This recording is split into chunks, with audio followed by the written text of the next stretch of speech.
this is Tony from her Homestead Skills, and yes, we did have a little bit of a reprieve yesterday, Mark and I, going to the Sportsman's Show, and yeah, that is something that he likes and runs into people that he knows there, which is always nice for him.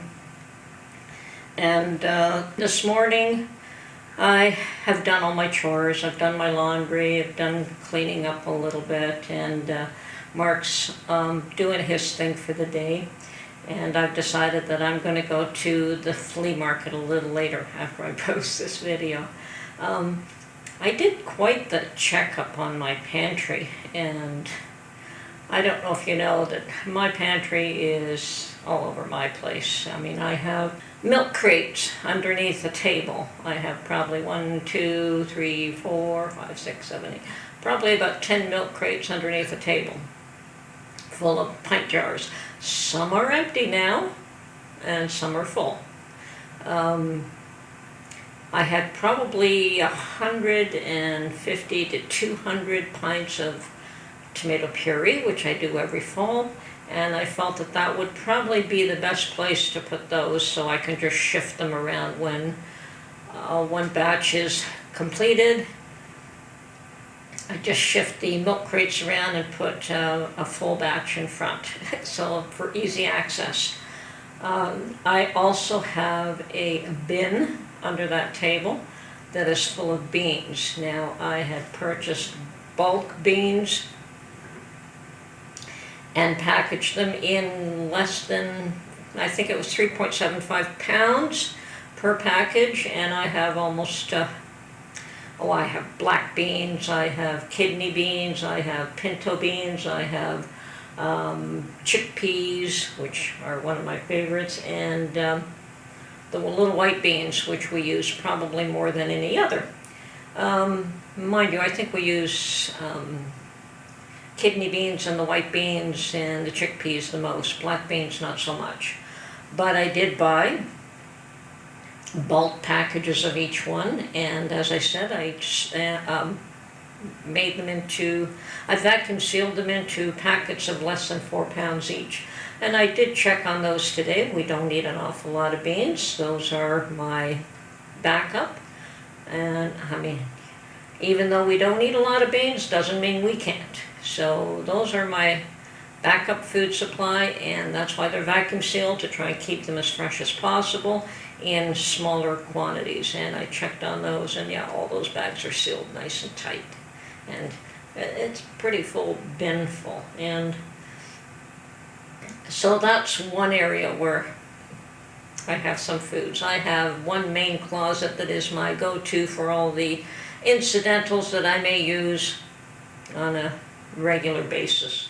I also have another closet that I have some items like my pressure canner that I cannot keep on my table because that's full of all kinds of electric gadgets as it is.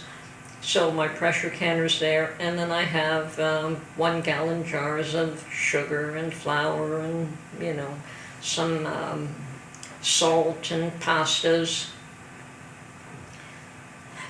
in that cupboard, and canned foods that are at the back. I don't buy a lot of canned foods. I tend to buy either dried foods, like the beans, or I can my own.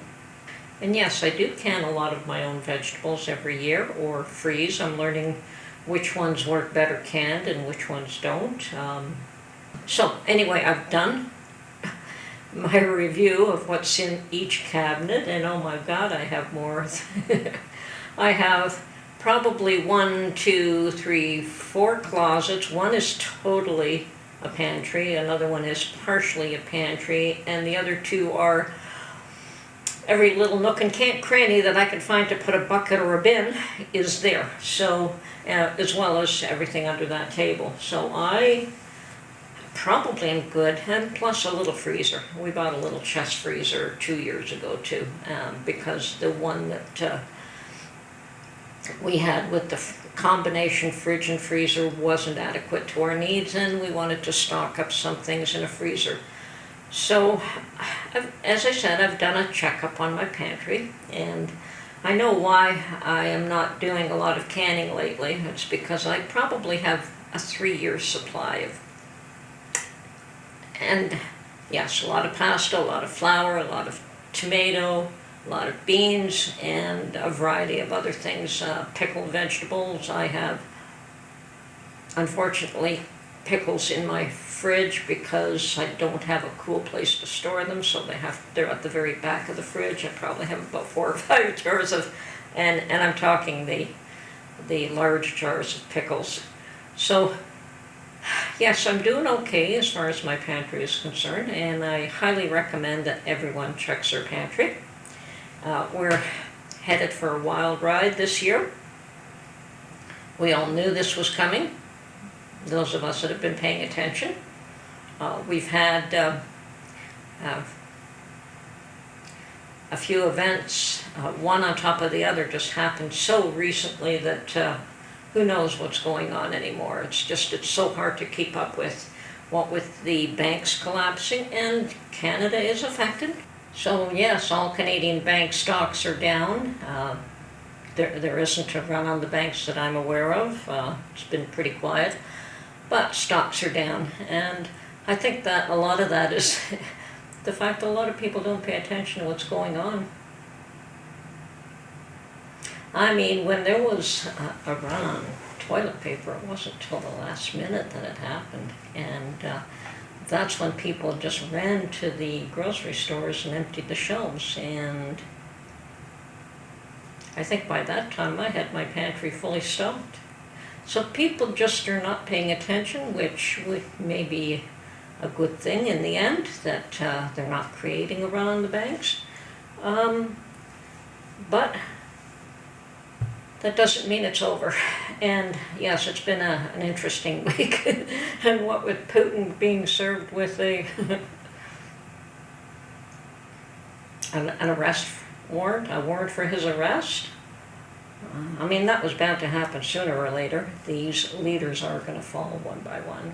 We do see tyrants falling one by one. I mean, we've seen the Gaddafis and the, who else was it? The fellow from Iraq, who they ended up finding in a rabbit hole. Saddam Hussein, that's it. And now Putin, and I don't think that that's going to end. I think that we're going to see more and more of these tyrants falling by the wayside, being rejected by the population as time goes on, and as people wake up, or as people get fed up with what they're being forced to deal with, especially when a lot of it isn't necessary. Now, we're hoping that, of course, in North America, we get rid of them by elections, and elections that are fair and honest, but we'll see what happens. We do have issues in Canada as far as election interference from China, and that is not going over very well because there are those that are calling for a full inquiry, and there are those trying to avoid an inquiry, and that just does not bode well. But the fact that these things are coming out in the open, and as I said in the past, that eventually all things hidden come to light. So yes, I guess I'm not the only one who's going to tell you to check your pantries. I think we've all been doing this all along. But yeah, that's a good thing to do. And I have reasons why I'm not stocking up more than what I have. I will fill in where I use, but mostly it's the fresh things. I have a lot of dry goods and I have a lot of canned goods, and I still have, there's one thing I have to do, and that is get some apples and make some more applesauce. Because the last batch I made, Mark didn't like it. I added too much cinnamon for his taste. So I do have to get some apples, and I will make up a fresh batch of applesauce that is to his liking, and I just make it up in the little jam jars, mostly because when we use applesauce, we use it the once, and then the rest goes in the refrigerator, and it would just go bad before we ate it again if it was in a larger jar. So a one-time use in the jam jars, jam-sized jars, is perfect for us. And that way, whenever I want some fresh applesauce, I just get a fresh jar. So yes, I have to go in and make, and these are the half-pint jars that I'm talking about. So yes, I do have to go out today, and I'll probably hit that big flea market where they have all those groceries. Now my gut feeling is that those groceries are not the freshest, but they're still fresh. They're just not as fresh. And yes, I think I bought broccoli there for $1 a piece, and I bought garlic there a lot cheaper. And you know, you have to watch out for the garlic. Some of it was starting to grow. But they had apples, and they're not as perfect as what I can get at the grocery store, but for applesauce it doesn't matter. So that's my plan for today. So I've done all my laundry, I've checked all my pantry. I'm good on my pantry, and I hope you are too. If you haven't started, start.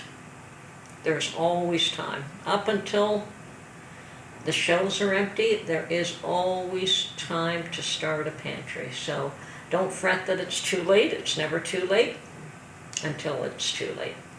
So I highly recommend that you do what you can while you can. Now I've been doing this for the last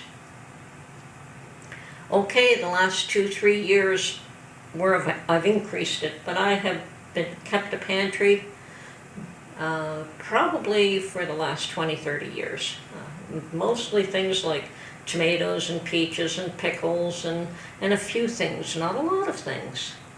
The tomato puree was always the big one for us.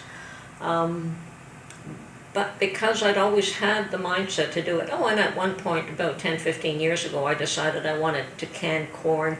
I wanted to can my own corn. I did not want to buy frozen, and I did not want to buy the canned because I found it was very expensive doing it that way. So in the fall, when corn is fairly inexpensive, I would buy the fresh corn on the cob, shuck it, take the kernels off, can it myself, and I have my own canned corn. And it's actually tastes just as fresh as it was on the cob. One of these days I'm going to get a freeze dryer. One of these days, but they're just so expensive. And they take up space, and I have to have the space for it first. But yes, a freeze dryer would work for things that I don't believe can very well, although people always can their fresh green beans and carrots, but to me those don't can very well. And turnip, forget it. I learned my lesson. You don't can turnip, you freeze it. So anyway, build your pantry, check your pantry, see what you need, fill it up, and don't let anyone tell you otherwise.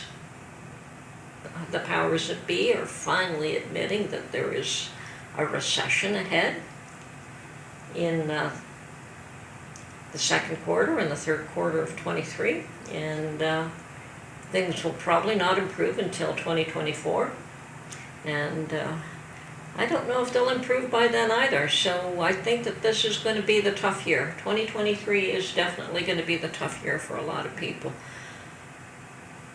If things don't improve, a lot of people are going to lose jobs, a lot of people are going to lose their homes. And that's when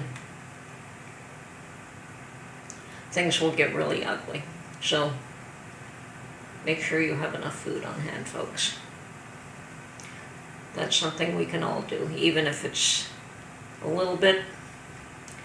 If you only keep 2 weeks' supply of food in house, we'll build it to 3 or build it to a month's worth. Anything that you can put away is security for your future. Anyway, this is Tony from her Homestead Skills. I'm out of here for the day. I have to go and, the snow is melting, spring is around the corner, and I want to be out and about. Anyway, have a great day.